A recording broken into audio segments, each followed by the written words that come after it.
Unang Kronika, Kabanata 15.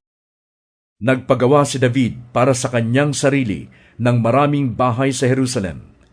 Naghanda rin siya ng isang lugar para sa kaban ng tipan at nagpatayo ng isang tolda para rito. Sinabi niya, "Walang maaaring bumuhat sa kaban ng tipan ng Diyos, maliban sa mga Levita, sapagkat sila ang pinili ni Yahweh upang magdala ng kanyang kaban at maglingkod sa kanya habang panahon." Pagkatapos, tinipon ni David sa Jerusalem ang buong Israel upang dalhin ang kaban ng tipan sa lugar na inilaan para dito.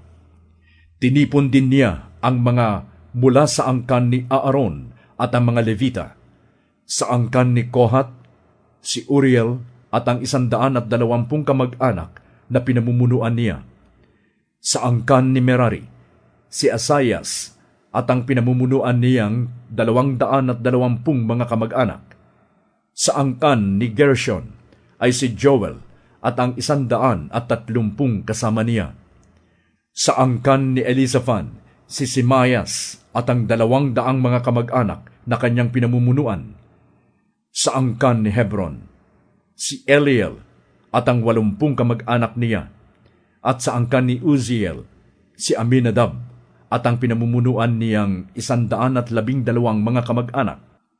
Ipinatawag ni David ang mga paring sina Zadok at Abiatar at ang mga Levitang sina Uriel, Asayas, Joel, Simayas, Eliel at Aminadab. Sinabi niya sa kanila, "Kayo ang mga pinuno ng angkan ng mga Levita. Linisin ninyo ang inyong sarili, pati ang inyong mga kapatid, at dalhin ninyo ang kaban ng tipan ni Yahweh, ang Diyos ng Israel, sa lugar na inihanda ko para dito. Dahil hindi namin kayo kasama ng unang buhati nito, nagalit ang Diyos nating si Yahweh, sapagkat hindi namin ginawa ang ayon sa pinag-uutos niya. Kaya nilinis ng mga pari at ng mga Levita ang kanilang sarili upang dalhin ang kaban ng tipan ni Yahweh, ang Diyos ng Israel. Pinasan ito ng mga Levita sa pamamagitan ng mga kahoy na pambuhat, ayon sa iniutos ni Yahweh sa pamamagitan ni Moises. Inutusan din ni David ang mga pinunong Levita na pumili ng mga kapwa nila Levita upang umawit at tumugtog ng lira, alpa at pompyang.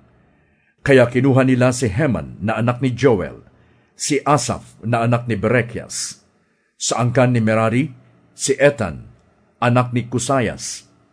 Sa pangalawang hanay ng mang-aawit at manunugtog ay pinili nila sina Zacarias, Jaazael, Semiramot, Jehiel, Uni, Eliab, Benayas, Maasiyas, Matitias, Elifelehu, Miknias, at sina Obed-Edom at Jeiel, mga bantay sa pinto. Sina Heman, Asaph at Etan ang pinili nilang tumugtog ng pompyang. Sina Zacarias, Aziel, Semiramot, Jehiel, Uni, Eliab, Maasiyas at Binayas ang tutugtog ng mga lirang mataas ang tono, at sina Matitias, Elifelehu, Miknias, Obed-Edom, Jeiel at Azazias naman ang sa mga lirang mababa ang tono. Ang kukumpas sa pagtugtog ay si Kenanias, pinuno ng mga manunugtog na Levita, sapagkat siya ang sanay sa gawaing ito. Sina Berechias at Elkana kasama sina Obed-Edom at Jehias ay ang mga bantay sa pinto sa kinalalagyan ng kaban. Ang iihip naman ng mga trumpeta sa harap ng kaban ng tipan ay ang mga paring sina Sebanias, Joshaphat, Nathanael, Amazias, Zacarias, Benayas at Eliezer. Pagkatapos, si David, ang pinuno ng Israel at ang mga pinuno ng libu-libong kawal ay masayang nagpunta sa bahay ni Obed-Edom upang kunin ang kaban ng tipan ni Yahweh.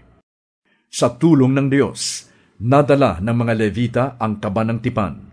kaya't sila'y naghandog ng 7 toro at 7 tupang lalaki. Si David ay nakasuot ng kamisetang yari sa magandang telang lino, gayon din ang mga Levitang may dala sa kaban. Ang mga manunugtog at si Kenanias ang pinuno ng mga manunugtog. Suot din ni David ang isang ephod na lino. Ang buong Israel ay kasama nang kunin ang kaban ng tipan ni Yahweh. Sila'y nagsisigawan sa gala, hinihipan ang tambuli at trompeta, at tinutugtog ang pompyang, lira at alpa.